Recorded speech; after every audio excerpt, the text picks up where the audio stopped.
So here we go, guys, saving Grandma's needlepoint part 2 and putting it on her rocking chair. Let's get going.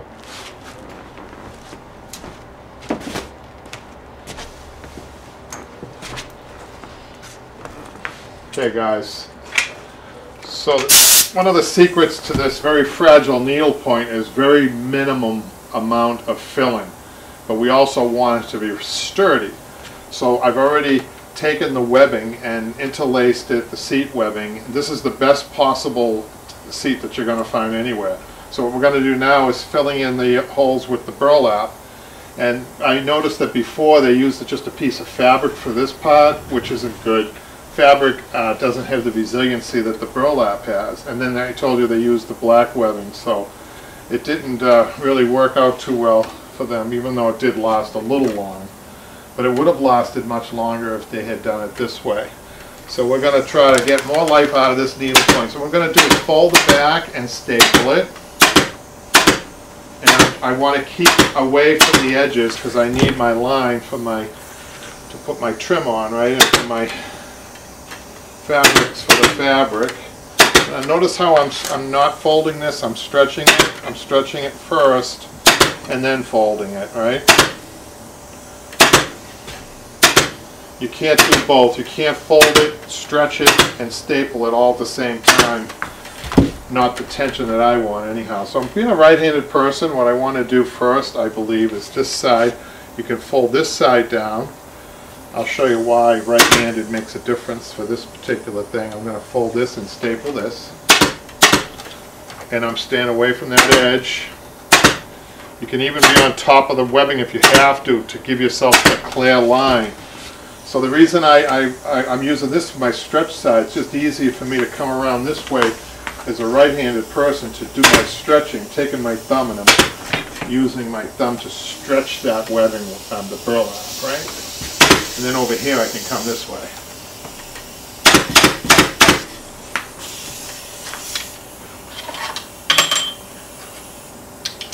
Quick reload.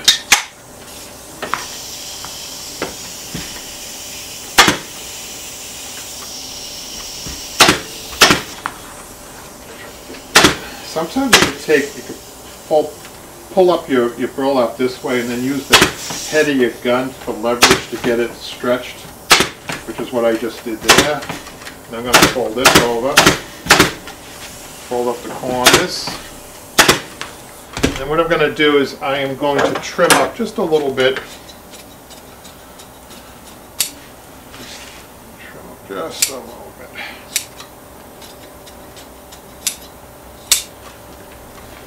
Staple that down. The only thing I'm going to do is put a layer of cotton.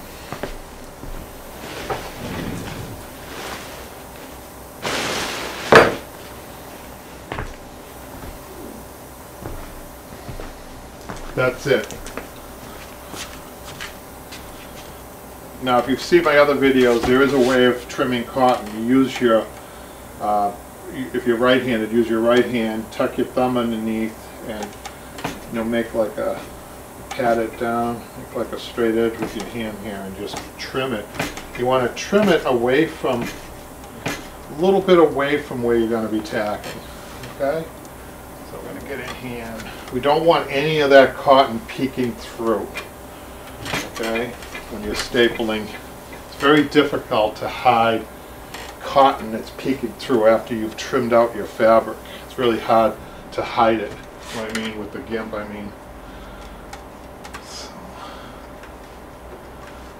make sure. I even take the time to even do a little tucking, like so. Just get all of that away from the edges. See that? Okay. And now, if you saw the other video, you saw that I had all my fronts marked and my little F there, which is a good habit to get into. And I'm just going to place this, I'm going to try to center this the best I can. It's a needle point, so it's been stretched. So what I'm going to do is, front to back, I almost have it full. As a matter of fact, on the front edge, I want to bring it down, staple it, and then have the width of the gimp, which is about 1/2 of an inch, kind of rest up upon here. Look how nice that looks, you guys. In order so that I'm a little worried about some wear action here. Okay, so this actually fills this little gap in here really nicely. So my goal here is to get the front done, pretty much done first. I'm just going to corner this up. I'm going to take my tape measure and measure this up just to make sure that we've got it. There, we're 2 inches there. And about an inch there. Let's just bring it over this way a little bit more. 1 3/4, 1 3/4. I'm just going to pull this, and then I'm going to staple right there. I'm going to get one staple in the middle first, and I'm going to work this. Looking at my back corners are lining up really nice. So I'm going to draw it back a little bit, and I'm going to go right to the back rail. Two staples. That way there I know it's even. And now what I'm going to do is I'm going to come out to a corner. This is pretty interesting, isn't it, guys? A little different job.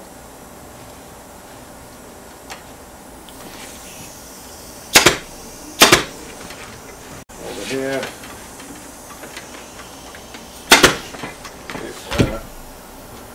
Love the way this is. A lot of this is by eye too. So I say that because the needlepoint isn't perfect. It's hand done also, right?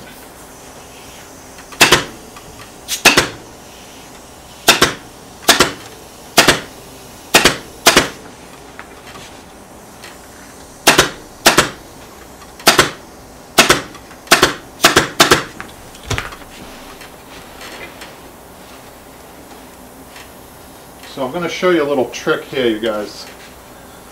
What you want to do when you're around a tight area like this, you can actually cut, you know, like you were cutting around a post, even though you're not, and then trim it about 1/2 inch back. So what you're doing is you're creating a pleat right over in this area,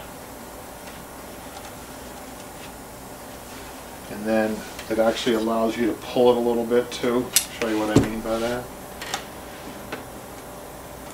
Like so.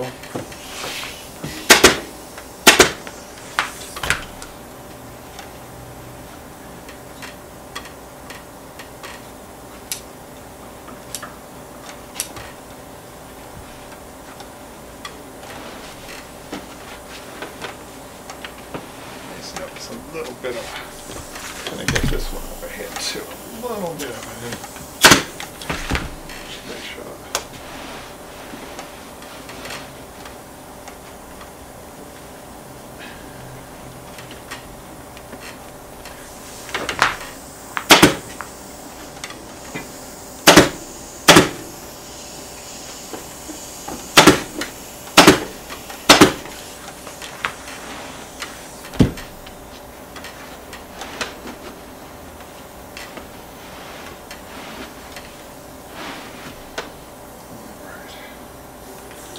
Then I can get, I'm going to switch. It's always nice, you guys, to have a long nose for these situations.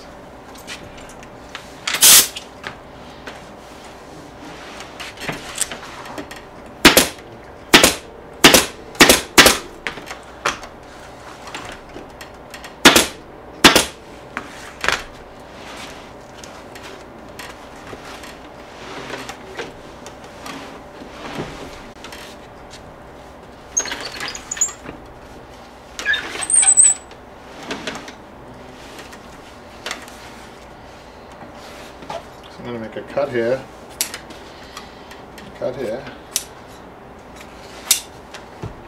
and then this gets folded. It gives you a nice clean line in there, so you don't have to go cutting and having, you know, ends of fabric showing through.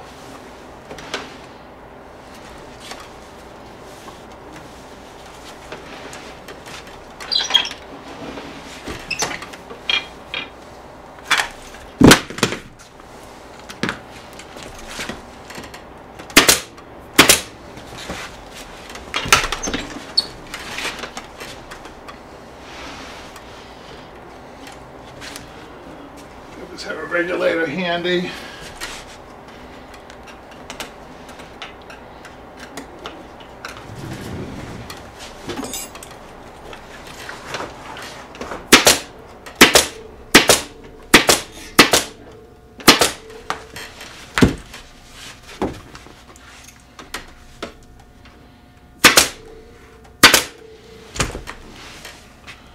Give this a trim in the front just to see where we're at here.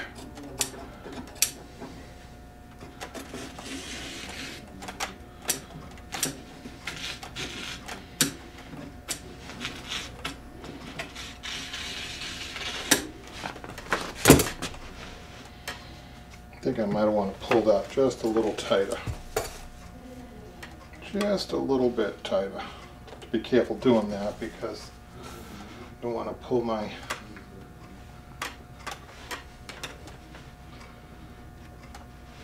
we go.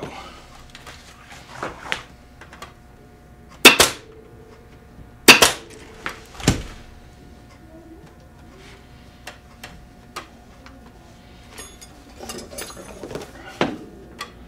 Very good. Be happy with that. Now I noticed just on the back here, before I go any further, I think I might be able to pull my needle point a little tighter this way to square it up. But my needle point is not square, so I'm not gonna go on too much about this. I'm not gonna be too fussy. So I just made a little adjustment. I undid my staples on this side, just pulled it over a little bit tighter this way, and I'm satisfied with it. My needle point does kind of taper off in the front like so, but I'm really happy with this. It's as straight as I can get it, and there's minimum. Remember how I didn't want to put any adhesive in the middle here attached to my underneath cover? I didn't want to take a chance that I would do any damage to this. It is so brittle. So I'm almost done stapling. I just got to staple to this corner here.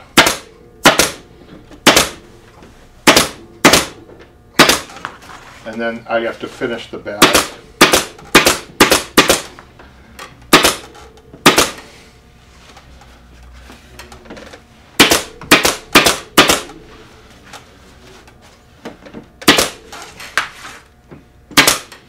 Okay, now I need to finish trimming.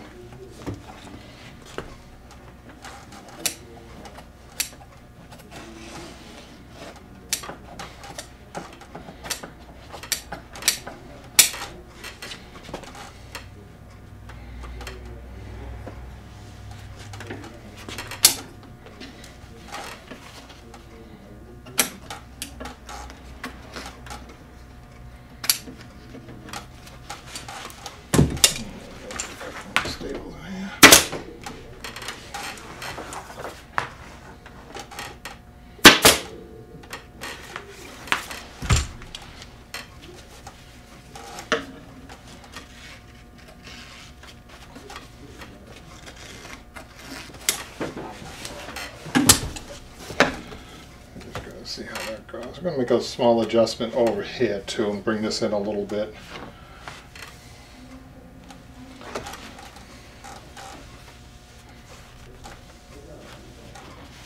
Trim the back.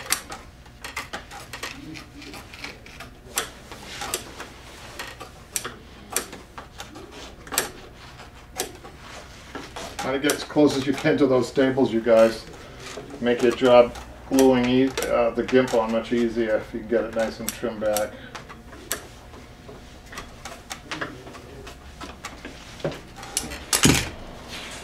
You take my regular and kind of tuck it in the back like so before I do any work. My gimp. Okay, and we're all ready to gimp. Okay, so having the right color trims and having the right kind of a fabric, color fabric, really goes a long way. Look at this guy. Really does a good match here. So what I'm going to do first is I'm going to start right in the middle. I'm going to trim this up a little bit to get a nice clean edge. I'm going to dab a little glue on there. I'm going to fold that over. And I want to put my glue on the actual piece. That will be easy to kind of drop the glue in there in the back. I'm going to work from the right to the left. Being a right-handed person, it's easy for me. I'm just going to nestle that right in there, just like so.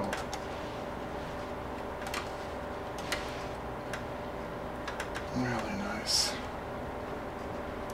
Okay. Bring it this way. Get myself set up again with another couple of inches. Probably go about 4 inches there.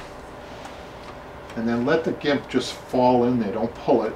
Just let it kind of fall into place like it's been there forever, right?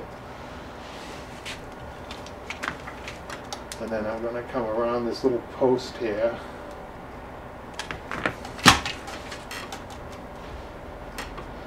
I'm just going to let it fall into place, kind of let it fall and go around a soft, that just did a nice soft corner there. I don't know if you guys saw that, but that's perfect. That's what I wanted.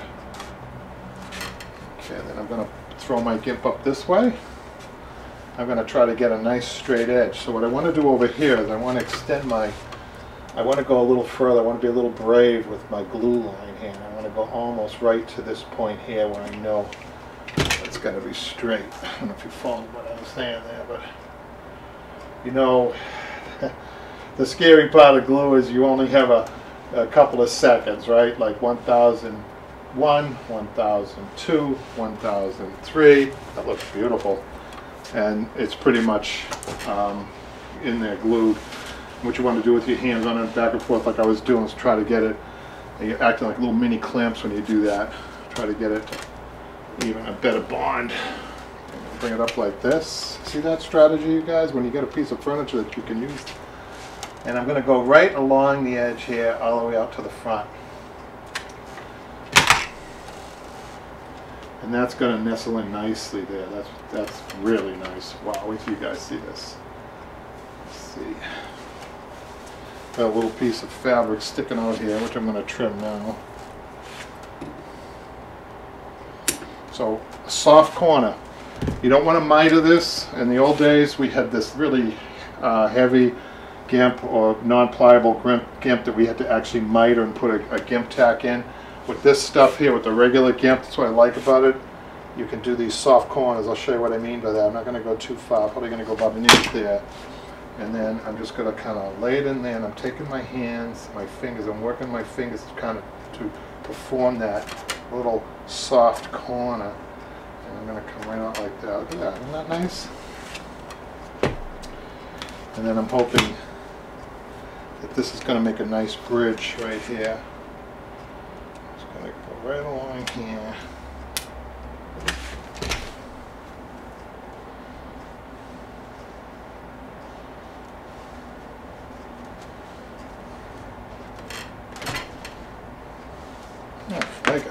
And take my mallet, kind of mallet place here.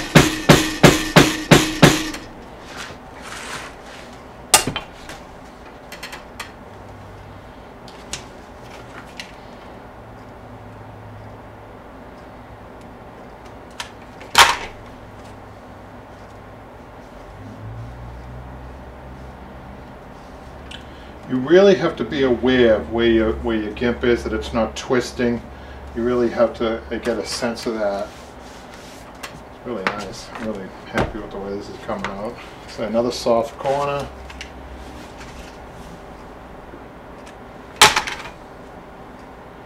So I'm kind of using my fingers to kind of work around there. Look at that, you guys. Isn't that beautiful? And now again in here, this is pretty much the easiest part, because you got that wood piece you lined up your fabric with, right? It's kind of laid in there. Don't be tempted to pull this. Just kind of, you want to just lay it in there, right, you guys?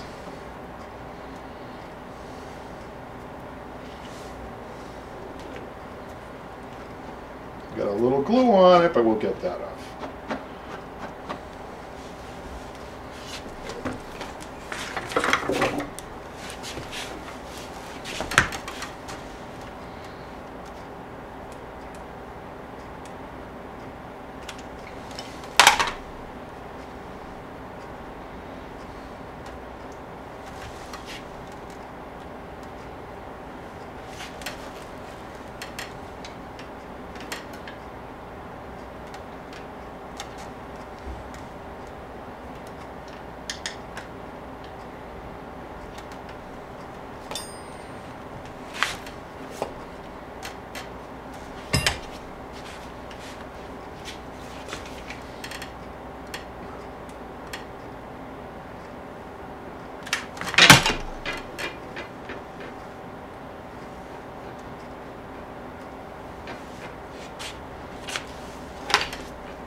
got this little piece is sticking up here. You might want to take care of that before you glue. Okay, that requires a little bit more of a stitching or another staple in there. I mean, another cut, I mean.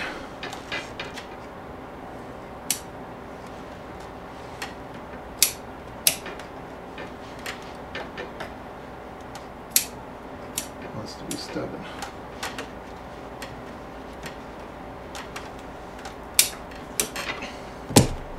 Take your regular and kind of tuck the rest of it in. Look at that, you see that? So it's not, it doesn't hinder you.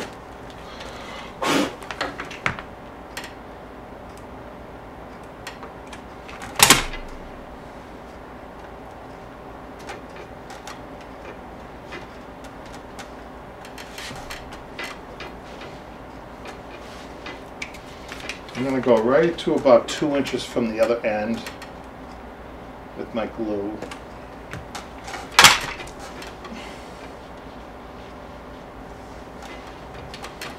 Then I'm going to cut this about 1/2 of an inch longer. I'm going to lift this up, dab a little glue in here, make my ends, check it before I glue it to make sure that I'm good. I am. Make it a little bit longer if you want, because I'll show you what you can do. Watch. Just going to do my glue in here now. So if it's a little bit longer, you just kind of butt it and then push this in and butt this into it. You see that, you guys? Now a good piecing job, sometimes you don't even see. And there you have it. So there you go, guys. I mean, some upholsterers don't like taking jobs like this. They're a little fussy, and sometimes you take it on, you're not sure actually if you can pull it off. But in this case, we did. I think we went through a process as to the best way to apply this needlepoint. But bottom line is, this was in the family for a long time. Some relative, some great-grandmother did it, and so they really wanted to keep it, and I'm glad I was able to provide this service. So we'll see you next time.